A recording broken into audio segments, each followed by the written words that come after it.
Dear student of class 8th, have a good day.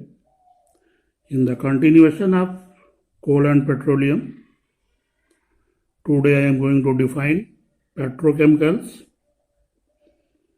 Petrochemicals are those chemicals which are obtained from petroleum and natural gas are called petrochemicals. Petrochemicals are very important because they are used to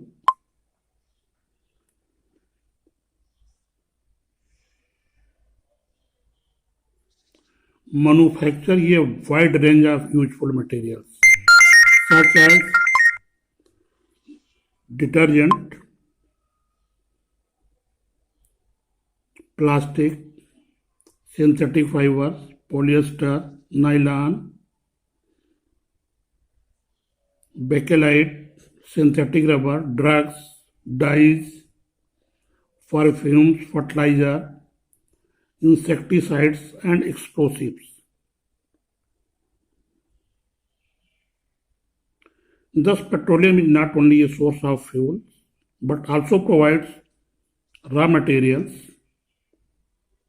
to manufacture a large number of useful substances.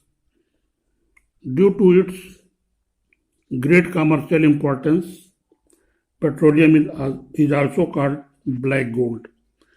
Petroleum को हम लोग black gold बोलते हैं क्योंकि ये इतना उपयोग में आने वाली चीज है जो किसी सोने से कम नहीं है और बहुत ही प्रीसियस है, बहुत ही कीमती है। और पेट्रोकेमिकल हम उसको बोलते हैं जो नेचुरल गैस और पेट्रोलियम से प्राप्त किए जाते हैं। ये ईंधन के अलावा मैन्युफैक्चर का एक लंबा चौड़ा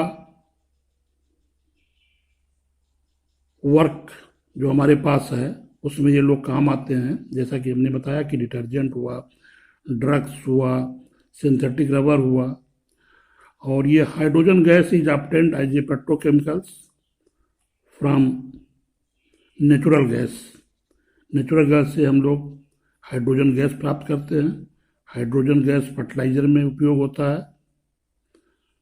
और फ्यूल के अलावा काफ़ी जगहों पे हम इसका इस्तेमाल होता है। So most of the energy that B use only comes mainly from the three exhaustible resources of the earth: coal, petroleum and natural gas. The amount of coal, petroleum and natural gas present in the earth is limited. ये जो हमारे पास प्राकृतिक संसाधन है, coal, petroleum और natural gas, ये हमारे पास सीमित मात्रा में है। The known reserve of coal, petroleum and natural gas will last only for about 100 years. ये सिर्फ 100 सालों के लिए और बचे हैं।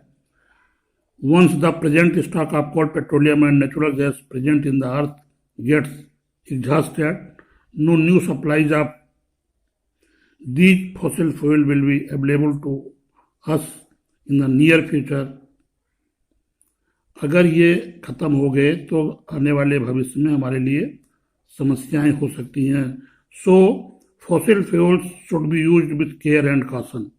इसलिए हमको सावधानी पूर्वक इनका उपयोग करना है and not wasted at all, so that the existing reserves of fossil fuel can be used over as a long period as possible. इसलिए हमको इनको सावधानी पूर्वक यूज करना है जिससे कि इसको हम लंबे समय तक यूज कर सकें। The burning of fossil fuel is a major source of air pollution. हवा के प्रदूषण का ये सबसे बड़ा स्रोत है जो हम फॉसिल फ्यूल को वर्न करते हैं, चाहे वो ईंधन के रूप में, चाहे वो मोटर व्हीकल के रूप में, या अपने हम यूजफुल आइटम को बनाने के रूप में। The use of fossil fuel is also linked to global warming, और इसका सीधा संबंध ग्लोबल वार्मिंग से है। वैश्विक जो विसंगतियां वातावरण में पैदा हो गई हैं कार्बन डाइऑक्साइड की अधिकता से, इसका ये मेजर पार्ट है। So the use of lesser fossil fuel will lead to cleaner environment and smaller risk of global warming. अगर इसको हम सीमित मात्रा में यूज करते हैं तो ग्लोबल वार्मिंग के रिस्क को हम कम कर सकते हैं और वातावरण को स्वच्छ एवं सुंदर रख सकते हैं।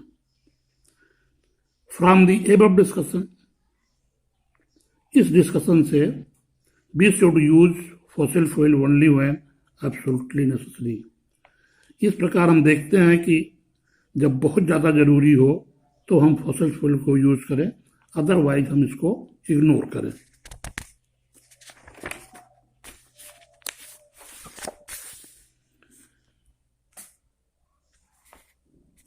So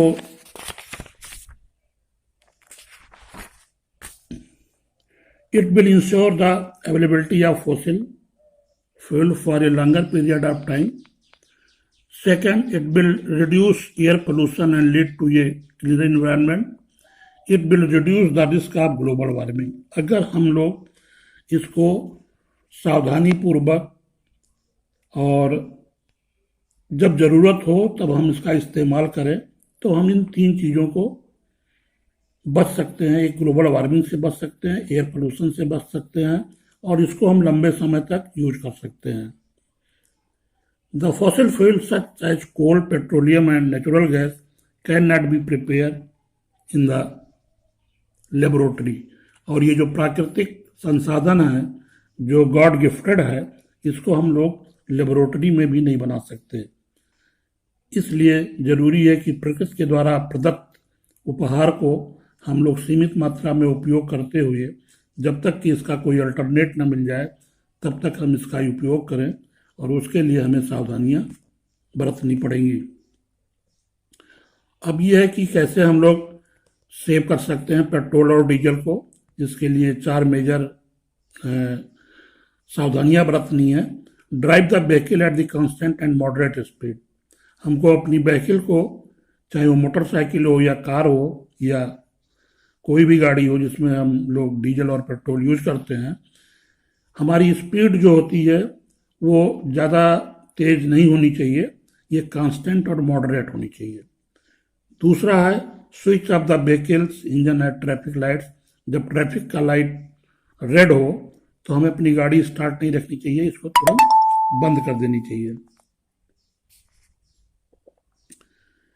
तीसरा है ensure correct the pressure in the tyres of the vehicle. और व्हीकल के टायर में हवा समुचित मात्रा में होनी चाहिए, ना ज़्यादा हो ना कम हो। इससे भी ईंधन की खपत ज़्यादा होती है अगर लो प्रेशर है। फोर्थ है ensure regular maintenance of the vehicle. Vehicle का रेगुलर मेंटेनेंस होनी चाहिए, चाहे वो मंथली हो, जैसे जो रिक्वायरमेंट हो उसी हिसाब से आप इसको मेंटेन करें। सो today is the last of this chapter, so thank you very much and I will meet you in next chapter, and next chapter will be combustion and flame. So